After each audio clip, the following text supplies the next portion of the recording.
like John said, I'm from Greenwire and E&E Publishing. Hopefully some of you know it. If you don't, hopefully you now do and you'll subscribe.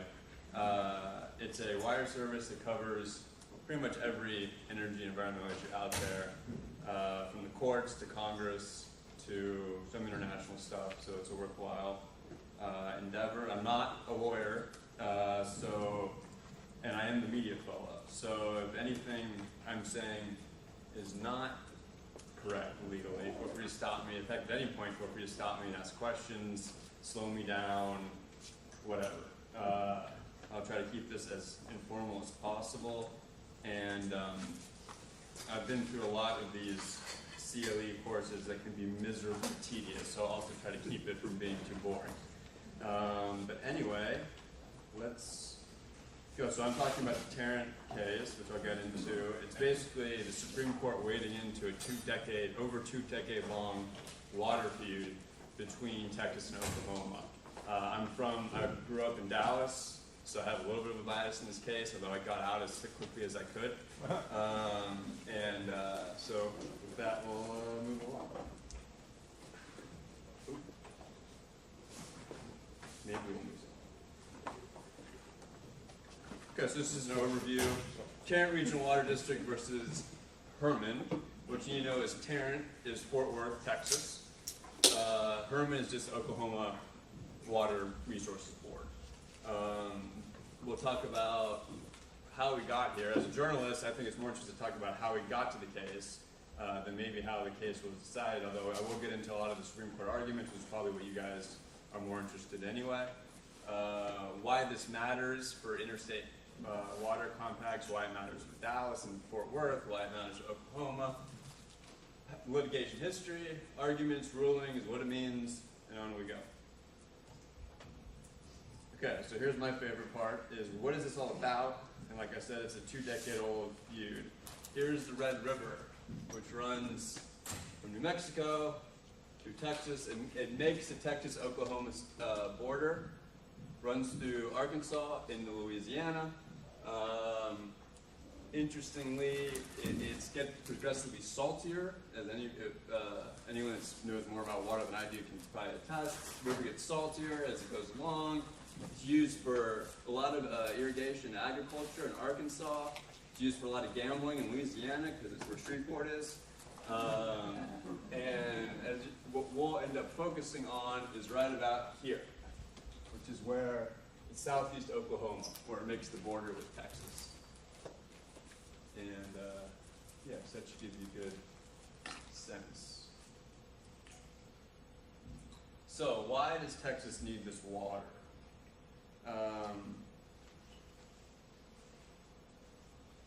This is why Texas needs this water. This is taken from a helicopter.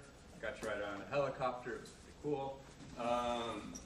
This is what has happened to Dallas and Fort Worth, between downtown Dallas, downtown Fort Worth, and Oklahoma City. Massive population growth. This stuff was, I left Dallas in 2002. None of this existed then. You'll see one reservoir over there. One interesting note is Texas has no natural lakes. Every lake and reservoir there is an Army Corps of Engineers. Most of them were built in the 1950s. As Texans like everything bigger and better. Got developments everywhere. Can't have any water, but might as well have a golf course running every few miles. In fact, a lot of PGA players actually live in Texas. The Dallas-Fort Worth Metroplex has 6.5 million residents. Fort Worth is the country's fastest growing city of more than 500,000 people in the country, and is the country's biggest city that is not on any body of water. So this is going to give you kind of a sense of why we're having this problem. Because of the rapid development, the area must double its water supply by 2050, which is kind of no easy task. It takes about 15 or 20 years for Texas to build a reservoir, along with, I believe, 5 to 10 years for the permitting. So you do the math. They're desperate to get something on the books for their 50-year planning right now.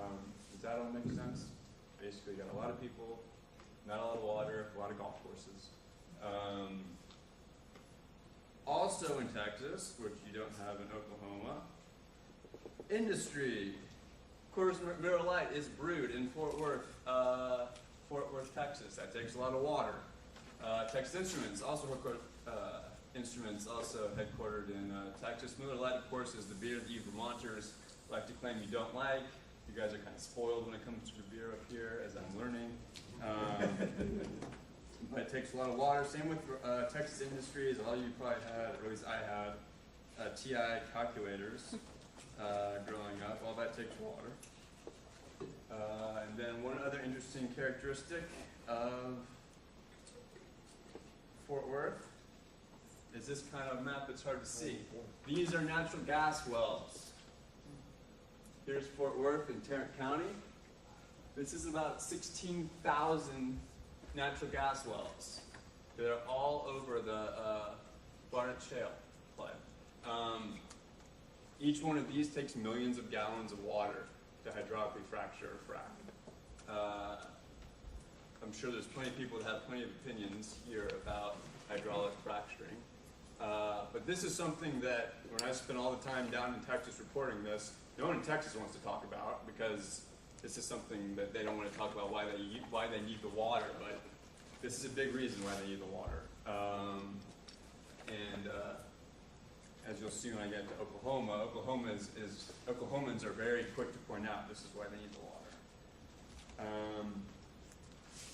Like I said, 16,000 wells in the area. Okay, let's move on.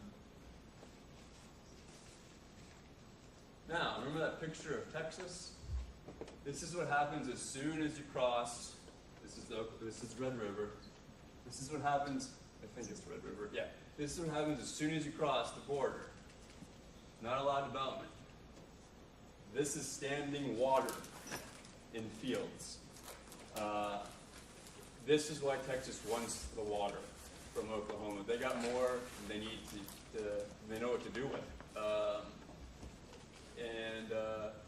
Yeah, so this is a pretty good example. That's Oklahoma? This is Oklahoma. Right across the border, basically. Southeast Oklahoma, the Red River. So the Red River and all its tributaries, of course, run through there. And if you're riding the helicopter up to the border, like I showed earlier, you see all the development, you see tons of natural gas wells popping up all over the place. All that disappears when you get across the border. As the DFW, or Dallas Fort Worth engineer, put it to me, you could build 7 New York cities in this area of Oklahoma and never run out of water. Is that typical for year-round? Good question. This is in a state of moderate drought for Oklahoma. So, of course, Texas drought conditions vary over the summer. This was taken during, when was I there? March, I think. It was technically in a moderate drought then, this area and into Texas. So this is not even as lush as it could be, I guess.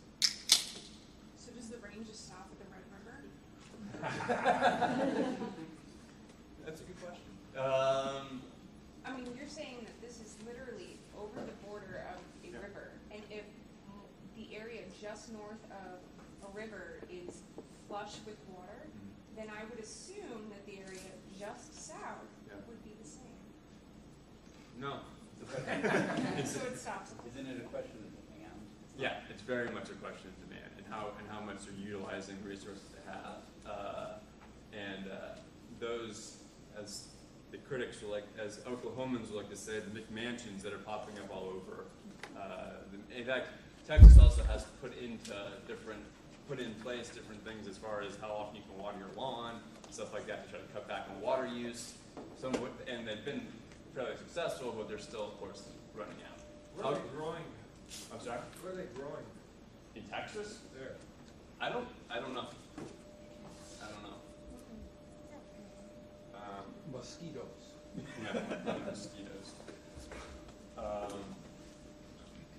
I will get in a little more about what Texas can do if they can't get water out of Oklahoma, and like the key takeaway is it's going to cost a whole lot of money.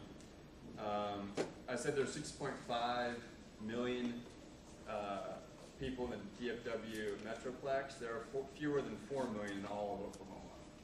So going back to demand, you're saying that there's just not as many people using hardly as much water as there is in Texas. The other thing that you cannot forget when talking about the Red River is football. Again, my bias, my older sister went to the University of Texas. But Texas and Oklahoma is a huge football rivalry, and the Red River Shootout, named because it's playing the Cotton Bowl every year between these two teams, is a big deal. I can't tell you how many football metaphors and analogies I came across in reporting this story. But this will get into the animosity between the two sides as we keep going, and it runs very, very, very deep.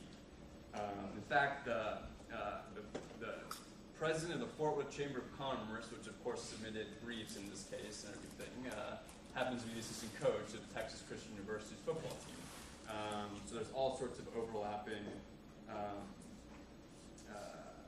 aspects to this. Okay. So why did we care about this as far as the interstate compact? One, drought conditions. There are about 26 interstate compacts across the country. They mostly govern water in the air of the West. So they're becoming more and more important, and they're becoming more and more focused on as states are trying to make sure they're getting enough water. There's a whole issue of this involving Wyoming right now. There's a lot more involving the Colorado River, I believe. So there's quite a few across the country, and this case was being watched by quite a few of those groups to see what it meant, how it would impact it, and we'll get into that a little bit more in a bit. Basically, as we'll get into what Oklahoma did, you'll see that this case could give states an incentive to try to pass state laws to keep other states from taking water in their state, and take water from kind of preempt or override interstate compacts. But I'll get into that a little bit more in a minute. So Texas, being Texas, let's make a deal. We've got money, you've got water. So the Tarrant Regional Water District is an opportunity. About a decade ago, basically Texas is also flush with cash from oil and gas development. This is probably the Tarrant Regional Water District's offices are the nicest water district office I've ever seen, probably amongst the nicest in the entire country. They've got plenty of water for business, plenty of water for oil and gas development. We've got money, let's make a deal. So they approach Oklahoma, and they approach a lot of Native American tribes to see if they can work something out. And it gets close. It gets very close, actually. Until Oklahoma freaks out. They could suck the dry. Yeah. This is some of the sentiment. You get a sense of stuff I came across. Essentially what happens in Oklahoma during this decade is water becomes a very political issue. Again, when I was talking about how much Oklahoma hates Texas, well, I shouldn't say hates, but dislikes Texas, they didn't want them to come in and take their water. There are state legislatures, people start campaigning on this issue. Governors, Frank Keating, for example, he wanted to make a deal with Texas. There was so much public backlash, he pulled the plug on it. So you kind of get a sense here of, yeah. Where is the border? Is it in the center of the river? Yeah, great question. The border is technically, all of the Red River is technically in Oklahoma, along the border. Okay. So the border for Texas is up to the Red River. So it's like the Potomac. Right, right. So in order for Texas to tap into it, the Red River itself, it would have to go into Oklahoma. There is apparently, this kind of came up in the arguments, that Oklahoma says there is one stretch of the border where Texas could access the water without going in Oklahoma, but they don't do that, and it's kind of unclear why they don't. It's probably one of the reasons why the Supreme Court ended up saying what they did. I don't want to give that much away. So yeah.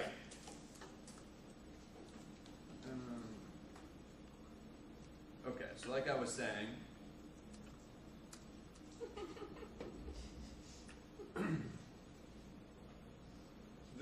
in 2004, the state legislature of Oklahoma passes a 5-year moratorium on any out-of-state sales of their water, of Oklahoma water. Once that ends in 2009, again, this is after sort of those negotiations have fallen through, they pass legislation that requires state legislature approval of transfers out of the state. That basically makes it effectively a non-starter because there's no way it would get through the state legislature.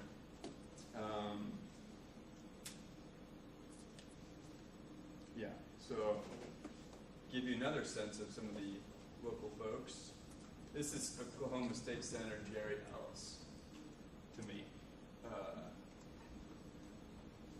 Jerry Ellis is an interesting character besides the fact that he's a very flamboyant, not flamboyant, very loud Oklahoma. He's a politician. He's part of the Democratic state leadership in the state Senate.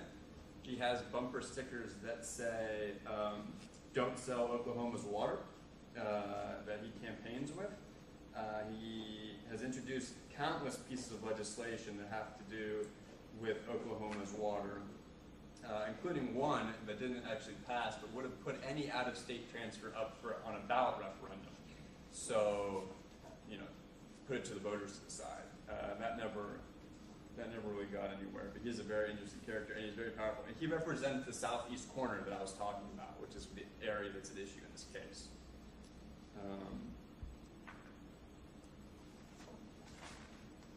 Okay, so Texas, we'll see you in court. Okay, 2007, this is during the moratorium, Texas sues.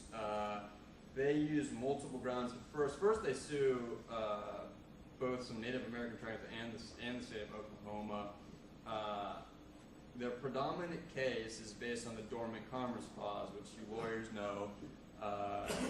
The Commerce Clause gives Congress the ability to regulate interstate commerce. Courts have also said the inverse is true. States may not infringe or discriminate on interstate commerce or on another state's ability to do business within its state. This, I'm sure, could be a subject of a whole nother hot topic lunch because it's coming up a lot these days in environmental law. There's a recent case involving renewable portfolio standards, state renewable portfolio standards. A lot of people that oppose those think that there are provisions in those that could be challenged under the Dormant Commerce Clause. Here, Texas is saying that these laws are discriminatory, that they are treating Texas as something other than just a disinterested business member, that they're treating the state differently, and they're discriminating against them. Is that clear? That becomes kind of an issue. Okay. Okay. Other thing Texas says, it turns to the Red River Compact. The Red River Compact was passed in 1980, which is by Congress, which is important, and we'll come back to that in a bit. Basically what it does is divide the Red River Compact into 5 reaches and sub-bases within the reaches.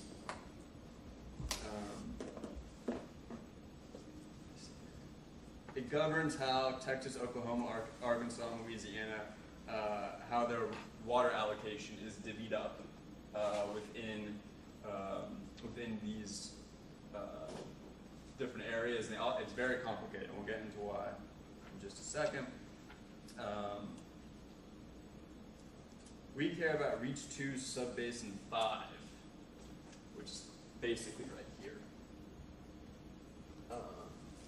Texas reads the language of this part of the compact to claim that it has a right to 25% of the water in that subbase, regardless of state lines, regardless of whether it's in Texas or if it's in Oklahoma.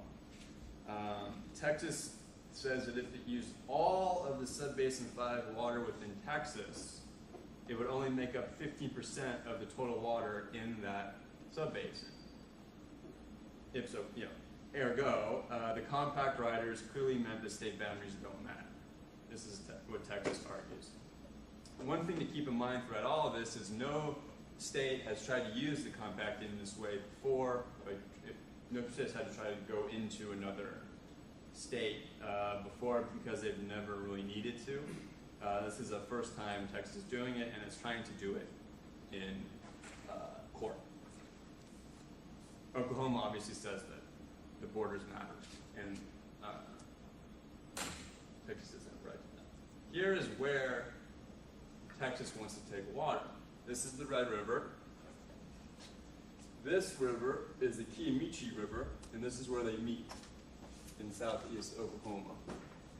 Keatings River is more attractive because the Red River gets saltier. It's salty by this point.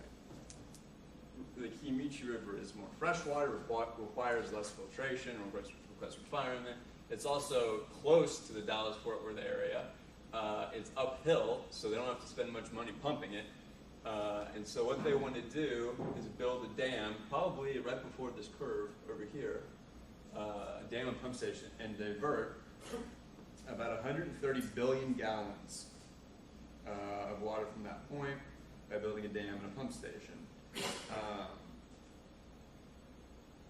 So yeah, does this one make sense? This is right at the corner of the states. And I believe it was within about, it's within about 130 miles of Fort Worth, which, as I'll kind of get into a little bit later, is much closer than what Fort Worth would have to do to get water otherwise. So there are a lot of reasons why this is attractive.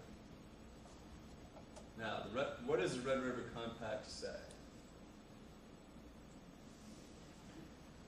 The signatory states shall have equal rights to the use of runoff originating in Subbasin 5 and undesignated water flowing into Subbasin 5, provided that no state is entitled to more than 25% of the water in excess of a certain flow rate. Super clear, right? What Texas is saying, Texas is focusing on this equal rights term. They believe they have equal rights to the water up to 25%. If there's any lawyers that can tell me what's wrong with Texas's reasoning now, feel free to. But we can get into it in just a minute. So, because this was ratified by Congress in 1980, Texas argues that this has the effect of federal law. Federal law, therefore, should preempt Oklahoma's state laws. And that's why I believe, so this should control, is what Texas is arguing. The courts, not so much. Texas loses a lot. District Court, Federal District Court, loses in the 10th Circuit. In September 2011, the Denver-based court, 10th Circuit, rules that although the compact governs regional water allocation, it also gives states considerable leeway for passing their own state laws. Therefore, Oklahoma's laws are sound. You can see this is from that opinion. This is much more straightforward than the actual statute, the actual compact is. Madison also went on to say that the broad language of the compact, quote, inoculates the Oklahoma statutes from a Commerce Clause challenge. So that's how he dealt with the Dormant Commerce Clause issue. Texas, we're never wrong, you're wrong. Okay, they petitioned the Supreme Court. They say the 10th Circuit was disregarding the compact. It was relying on boilerplate language that's involved in every compact, not the right language of the equal rights issue, equal rights passage that I put up earlier. If the 10th Circuit is right, what's the point of a compact in the first place? And so on and so forth. We're going to see you in the Supreme Court. The Supreme Court takes the case. There was a little speculation about why the Supreme Court took this case. One reason is that the Obama administration asked them to. Oh, actually, before we get to that, this is what Terrence, part of what Terrence case was.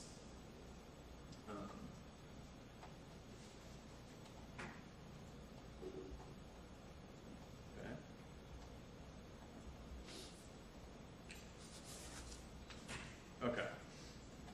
So, interestingly, the Obama administration comes in and says, we want the Supreme Court to take the case, not really, and we don't really want it to resolve the interstate compact issue. We just think that Dallas and Fort Worth really needs a lot of help with water. So we'd like you to resolve this issue in a way that Fort Worth can get some water. The Solicitor General, Donald Verrilli, says that the 10th Circuit misapplied a presumption of preemption, and then he says the 10th Circuit, quote, improperly applied a presumption of preemption. Better interpretation is that Oklahoma may not categorically foreclose Texas from diverting water. So Oklahoma thought there was no way the Supreme Court would take this case, just given the language in the 10th Circuit, and that there isn't really a circuit split on this issue out there. There was also speculation they took this case because they took it right at the end of their term and they're trying to fill out the rest of their docket.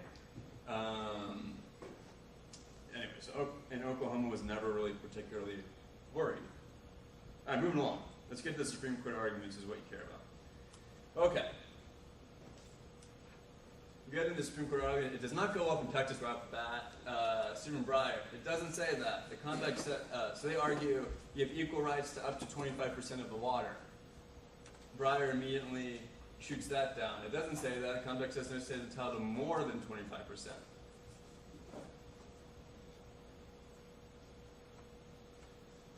Elena Kagan, who is probably one of the funniest justices on the bench. Was the federal government being opposed? Yes. They also, let's see here. Okay. Ruth Bader Ginsburg asked one of the first questions and says that the language in the statute that Texas is relying on was, quote, kind of sketchy, while other areas of the provision are much clearer and much more definite. What becomes a major point of contention among Breyer and Sotomayor and the liberal wing of the court is that the compact itself provides no mechanism for how this can be done. So how you can go into another state, take water. You'd think that there might be some guidelines for how this can be done within the compact, and there aren't any. Justice Samuel Alito, Breyer goes on to say that such a process would create a, quote, enormous administrative mess. Samuel Alito suggested that Texas was trying to take water by eminent domain and wanted to, quote, send in the Rangers. And then Anthony Kennedy, the obvious, in many cases, a swing vote, he seemed particularly interested in whether Texas could tap into water without having to actually go into Oklahoma. Oklahoma's lawyer, Lisa Blatt, who has argued more cases in front of the Supreme Court than any other woman in history, said that he can and already does, pointing to that small stretch further to the west of the Kiamichi River. And then this whole issue of no metrics. So there's no statistics on what 25% of this water is, or where it is, or how. No one's ever conducted a study like this. So you have Blatt again. Texas would be in a pickle to show they can't get their 25%. She's basically saying there probably is 25% within Texas, and Texas doesn't even know it. Is that all clear? If I recall correctly, the only justice that throws Texas a lifeline is Roberts, actually, and he basically says, well, then he kind of at one point echoes their question when posing a question to Oklahoma about what's the point of this compact if it doesn't preempt your state laws, or if it doesn't have the force of federal law. Any questions? Does that all make sense? Yeah. I guess what I'm confused about is I'm trying to analogize this to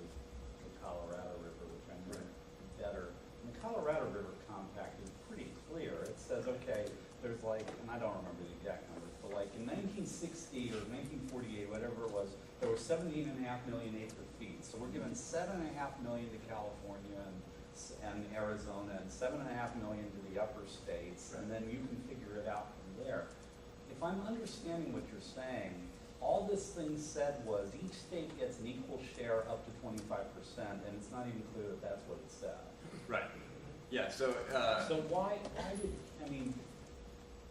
anybody think that the compact was going to solve anything if it was not any more specific than that? well, other parts of the I don't know that this might help answer part of that. Other parts of the compact are much clearer than this part was for the Reach 5 subbasin 2. And they get in, and we'll get into that a little bit in the opinion, because one of the things that Sotomayor, who wrote the opinion, goes, one of the reasons she rules against Texas is that other compacts are clearer, and that this compact is clearer in other areas. But otherwise, yeah, I mean, it is a really vague. The language, as you can see, is really vague. So, I mean, I just put this up here again to show here's the more than line that Breyer focused in on.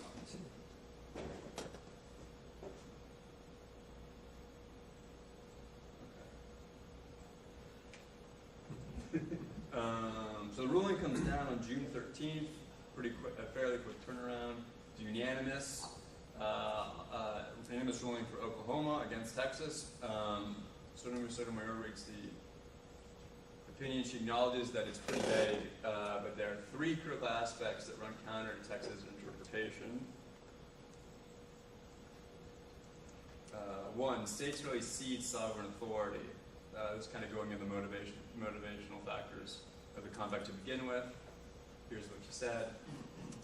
Adopting Terrence reading would necessarily entail assuming that Oklahoma and 3 other states silently surrendered substantial control of their water within their borders when they agreed to the compact.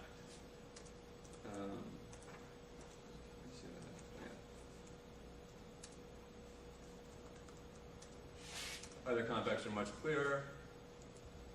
Complaint and result of a jurisdictional and administrative quagmire. The provisions in the other interstate water compacts resolve these complications. The absence of comparable provisions in the Red River Compact strongly suggests that cross-border rights were never intended to be part of the state's agreement. So I think this kind of gets at what you're getting at.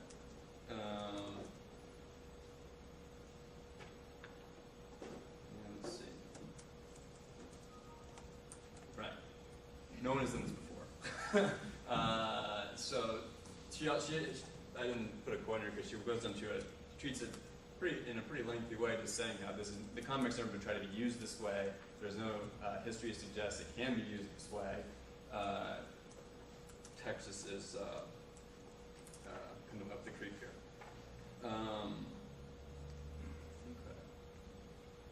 Okay, so what does this mean for Texas? Still wants to get water from Oklahoma. In fact, it still thinks it can get water from Oklahoma, and it's not using this compact. Interestingly, there has been some sort of weakening in the sort of doctrinal opposition to Texas in Oklahoma. Frank Keating, I mentioned before, he's put out proposals now that he wants the state legislature to adopt that would give Oklahoma basically first and second crack at using its water, and then anything that falls outside of that, they can put for sale. And Texas, for what it's worth, still thinks it can. It still think there's a shot of that. This is Jim Oliver. So he still thinks it's a possibility. So some of the other things that I don't have up here. So if this doesn't work out, I've got to go somewhere else. One place is they're building what's called the Marvin Nichols Reservoir in northeast Texas. Northeast Texas. The problem with that, I think construction's underway now. It's far away from Fort Worth, further than the Red River is, and the Key River is. It's downhill from Fort Worth. They're gonna have to spend a lot of money pumping it up. Then there's also the possibility of building desalination plants on the Gulf. They adamantly don't want to do this because of how expensive it is, and they try to cut some rough calculations for me that said that the price of water for the average household could go up between 4 and 8 times if that's what they are. That's what they're forced to do. I'm running out of time. Okay, moving along. Was this an unsurprising ruling? Some people thought that it wasn't surprising because Texas was relying, just because something isn't explicitly said doesn't mean the opposite is true. Texas was relying on something the compact didn't say in order to try to get water. And I think typically, from some of the folks I've talked to, the Supreme Court isn't too receptive to that argument.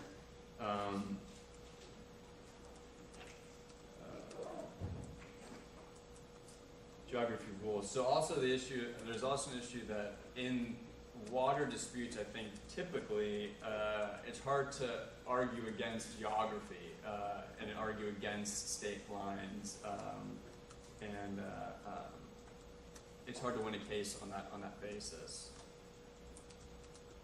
And then for the other compacts, it's interesting because it doesn't really mean too much because they didn't really get into what the state law. Sotomayor didn't really get into the state law versus the compact, in which if the compact were to preempt it because it was ratified by Congress, she didn't do that. She just still dealt with the compact and what it said or didn't say. So I would venture to say that it probably doesn't mean too much. I could obviously be wrong about that, but I haven't heard of much fallout from that. Here's a lawyer I talk to sometimes. And then there's also sort of the issue of, in this case, Texas was, Oklahoma was consistent in what it had done on its water, whereas Texas was just presenting a whole bunch of new arguments in court. So it may not have had a strong track record to run on in that respect, if that makes sense. And I think that's about all I have. Good. Yeah. Yeah. Did any discussion come up about Texas calling for an accounting? So the metrics issue. Yeah, the metrics issue. Yeah. Because of course, if they did, and if they could show that Oklahoma's hoarding the water, Yeah. and that there's an excess Right. above the 25%, then Texas would be entitled certainly to buy it, and they Right. couldn't, and Oklahoma couldn't prevent it. So how did that play out? Why wasn't that more of the focus of Texas's strategy? You know? It's a good question because I don't believe in their petition or their briefs that actually talked about that so much, except just to say that there is more water up here than they can use. Yeah. See, that's why I asked about what they're growing there, because you have to apply water to a beneficial use, or you have no right to it. You can't Right. just flood a field and hold it, because Right. you hate Texas. You can't do that. So Right. what's up? Oklahoma is known for its vanilla and pecans. Is that what they were growing there? Pecans? Looks like rice. Yeah, they're the way rice. Anyway, that to me that's a viable strategy. Yeah. Well, The argument is they're using more than the 25% back out of it. well, I don't know. There's They never made. unappropriated water. You know, they never made the case that no one ever made the case that they're right. No one ever made the case that they're using more than the more than the 25%. I think Texas just making the case that there is that much sitting at the. Well, I heard the lawyer for Texas say, yeah, maybe there is, but and we haven't Yeah. even figured that out. I mean, it's Yeah. like, Yeah. what? Yeah. Are you getting paid? Right. Right. You know, that's a really good question. It'll be interesting how this will play out, and obviously we'll follow it closely. But there is as I was kind of mentioning, I think that I don't think it's over. They will keep trying, just because the cost-benefit analysis. You're talking about differences of millions and millions of dollars. What do you think the environmental implications? If I can steal one more question. What do you think? Is there any environmental horse and dog in this fight? Well, there's. Do we care? There's an environmental issue as far as how quickly Texas developed, and that it has drained its drained resources. It simply doesn't have enough water to deal with its growing population. There's no end in sight to their development. The end is quite literally, the border. And they're not there yet, but they're getting pretty close. I mean, so I-35 is the corridor that runs up from, I think it's either Austin, I believe Austin, through Dallas, and up. And I used to drive up to Oklahoma when I was in high school, and there was just nothing there. And now you're almost into Oklahoma before the development ends. Yeah. So back to the environmental issue, of course, is conservation, effectiveness, efficiency, and the fact that all the projections that Texas used are based on continuing to squander water. Golf courses, open ponds, Right. Completely, disregarding this very precious resource and not treating it preciously and not demonstrating any good stewardship anyway. So, that's, if there's an environmental issue, it's disrespect from the starting point. So that's the court throwing it out, because there's no, well. It seems like the ecological perspective would be more part of the case, but is it Right. something that's not discussed in the metrics? It's more what's the focus of The conversation? ecological. Yeah, Well, the preservation of the environment in Oklahoma, as opposed Yeah. to them not using it. Yeah, Oklahoma didn't really talk about that. The ecological perspective for Texas tried to make an argument, at least to me, I don't recall if they did in their briefs, but that if they have to build more reservoirs, there's ecological issues there, because they're flooding acres and acres of land. In fact, they had a reservoir planned called, I forget the name of it right now, but eventually got scrapped because Fish and Wildlife put a conservation easement right in the middle of what would have been the footprint. So that was one reservoir that got taken out of the plans. So there is that sort of aspect to it in Texas, as far as, and like I said, they have to build these reservoirs, and they flood a lot of land to do it. Well, picking up on the sort of flip side of the argument, I guess I'm curious why it does stop at the border. If there's that much, if there's that much demand for suburban development in presumably an area that people think is not too cold or whatever. Right. Why isn't Oklahoma simply saying, Right. come live on our, it's like northern Kentucky and Cincinnati, come live on our side of the border. We'll give you a better tax rate. Yeah. Well, I actually think that's actually starting to happen. I think, in fact, there were very few, but a couple Oklahoma kind of professors that had done economic studies on the I-35 corridor. They're basically saying what benefits Dallas and Fort Worth is benefiting all the way up to Oklahoma City. And of course, Oklahoma City, you have seen a lot of development for various reasons. But I think that is something that's going to come up more. Is more people moving up to Oklahoma,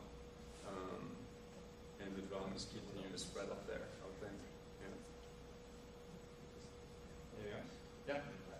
I read sort of our opinion about this presumption in favor of protecting state prerogatives. The default assumption is that each state is going to control and manage its own border. Yeah. And I see she cites some decisions that seem to support that, but it seems like kind of a surprising principle to apply in this context, because you're dealing with situations where two states have come together to form a compact to jointly manage the water resource, then Congress has ratified it.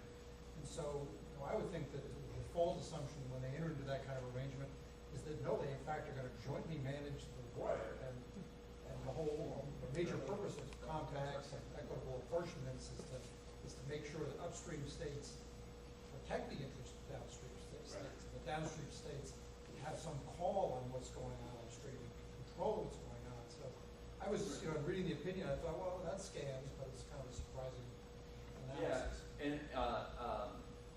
Yeah, and obviously Texas kind of tried to make that case, and actually, Jerry Ellis, the state senator I mentioned, he made a case sort of similar to that to me on the phone, saying that he seemed to think that if Texas starts to burn this water, it's going to hurt farmers in Arkansas, as far as downstream users go. And I may explore that too much, but I think that there is I can't help but kind of relate to what Linda Christie said about what's the point of this compact. if it doesn't allocate the water use, between these 4 states. But I think that that's, still a very, there's a lot of debate, I think, that can still happen. I think the compact does limit what Oklahoma can do, but I think you have to make the showing that they've gone beyond. Right, the 25%. Yeah. Yeah. What, but, yeah, I mean, just because the water's there, though, they haven't used more than 25%, right? I mean, it's just.